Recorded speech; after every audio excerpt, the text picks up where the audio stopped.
Hey guys, welcome back to পূজার রূপঘর। তোমরা সবাই কেমন আছো?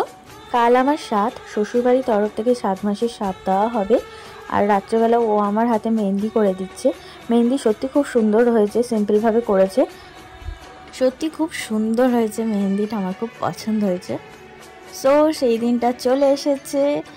আজ সকাল থেকে বাড়িতে লোকজন আসা শুরু হয়ে গেছে, অনেক লোকজন ইনভাইট করা হয়েছে।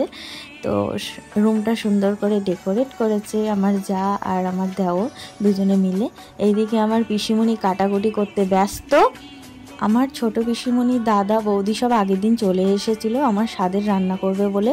তো আমার রান্নাটা যেহেতু আলাদা করতে হয়, তো আমার বৌদি করবে, তো এখানে আমার পিসিমণি করেছে আলাদাভাবে।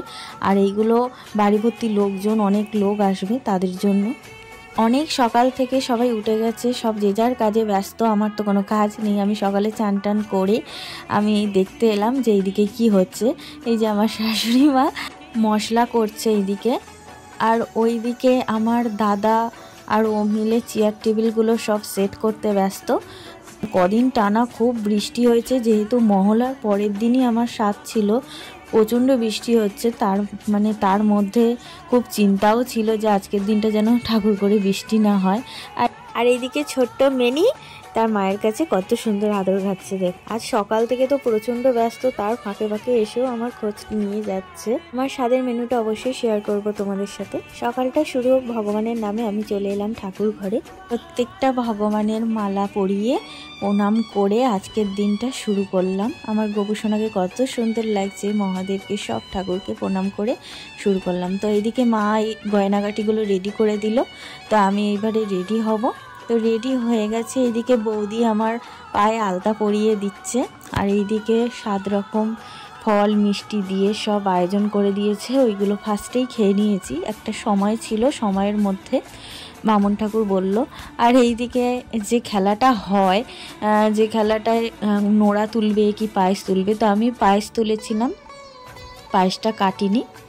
সব করতে করতে তার মাঝখান থেকে আমার বাপের বাড়ির সব লোকজন চলে এসেছে, সব হই হুল্লো, আনন্দ হচ্ছে, গল্প হচ্ছে। এইদিকে মাসিরাও বসে আছে, মাসিমণিরা, আমার কাকিমা, বৌদি আমার স্বাদের সব সাজিয়ে দিচ্ছে ভাত টাত। আর এইদিকে প্যান্ডেলও রেডি। আর এইদিকে এসে দেখি এই ঘরে সব লুডো খেলতে ব্যস্ত, সব আনন্দ করছে, খুব মজা লাগছে আজকের দিনটা, সবাই একসাথে, খুব ভালো লাগছে। একটা সময় ছিল, সময়ের মধ্যেই হচ্ছে স্বাদের খাওয়াটা খেতে হবে। তো ওইখানে আমি ফল মিষ্টি খেয়ে নিয়েছিলাম, তারপরে এই যে 7 রকম জিনিস আমাকে সাজিয়ে দিয়েছে বৌদি, এই তথ্যটা ও আমাকে দিয়েছে, খুব ভালো লেগেছে, পছন্দ হয়েছে। ব্রাহ্মণ এসে অনেক মন্ত্র পড়লো, পড়ে আমাদের বিধিবিধানগুলো বলে দিল। তো বাইরে গেস্টদের জন্য যেই সব আয়োজন করেছে সেইগুলো আমি পরে খেয়েছি। তো এখন আপাতত স্বাদের জিনিসগুলো যেগুলো রান্না করেছিল আমার জন্য সেইগুলো খেয়েছি। আর প্রচণ্ড গরমও পড়েছিল, আর সবাই খাচ্ছে, ঘেমে চান হয়ে যাচ্ছে, কিন্তু তাই বলতে বলতে একটা ব্যাচ খেতে না খেতেই বৃষ্টি শুরু হয়ে গেছে। তারপর বাকি ভ্যাজগুলো সব ঘরের বারান্দায় খেয়েছে। সকাল থেকে ও প্রচণ্ড ব্যস্ত ছিল, প্রচুর খেটেছে। অনেক ভিডিও আমি করতে পারিনি, যতটুকু পেরেছি তোমাদের সাথে শেয়ার করেছি। টাটা বন্ধুরা, ভালো থেকো, সুস্থ থেকো। পূজার রূপঘর চ্যানেলটি সাবস্ক্রাইব করতে ভুলো না, পাশে থাকা বেল আইকনটি ক্লিক অবশ্যই করো।